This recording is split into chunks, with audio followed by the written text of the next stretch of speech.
Who's the dumbest person you've ever met? My college roommate who spent 2 months convinced that our electricity was being stolen by hackers through the Wi-Fi, then tried to solve it by wrapping our entire apartment in aluminum foil. This guy seemed smart when I first met him. He was an engineering major, got good grades, and always talked about technical stuff like he knew what he was doing. But about a month into living together, he started obsessing over our electric bill. He'd stare at it for hours with a calculator, convinced the numbers didn't add up correctly. He became convinced that someone was somehow stealing our electricity through our internet connection. He'd found some conspiracy theory website that claimed hackers could drain power through Wi-Fi signals. I tried explaining that's not how electricity or internet works, but he had charts and graphs printed out from various forums that proved his theory about digital power theft. He started unplugging our Wi-Fi router every night before bed to prevent the overnight electricity theft. He'd set alarms to wake up and check if anyone was accessing our power grid remotely. Then he bought one of those electricity usage monitors and started testing every device in our apartment. He was convinced our laptops were drawing more power when connected to Wi-Fi than when offline. He spent hours taking measurements and making spreadsheets that showed absolutely nothing unusual, but he interpreted every minor fluctuation as evidence of hacking.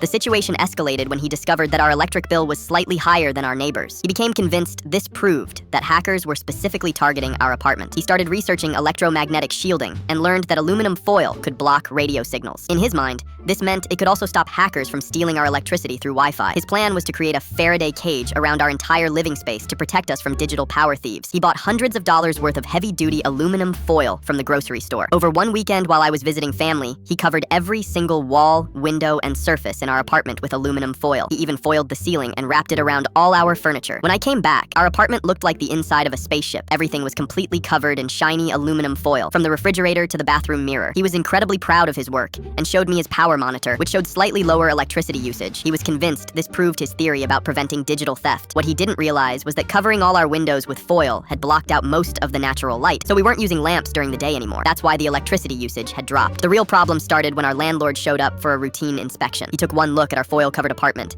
and immediately assumed we were running some kind of illegal operation. The landlord called the police because he thought we were either growing drugs or conducting some kind of dangerous experiments. The foil everywhere looked like we were trying to hide something from thermal cameras. When the police arrived, my roommate tried explaining his electricity theft prevention system. He proudly showed them his power monitoring data and conspiracy theory printouts. The officers looked around our aluminum foil fortress and asked if we were experiencing mental health issues. They couldn't understand why anyone would think Wi-Fi signals could steal electricity. We got evicted for violating our lease agreement about property modifications. The landlord had to hire professionals to remove all the foil, which had damaged the paint and walls throughout the apartment. My roommate still insists his system was working perfectly, and that we got kicked out because we discovered something the government didn't want people to know about. He transferred schools, and last I heard, he was living in a van that he'd completely lined with aluminum foil to protect himself from electromagnetic attacks.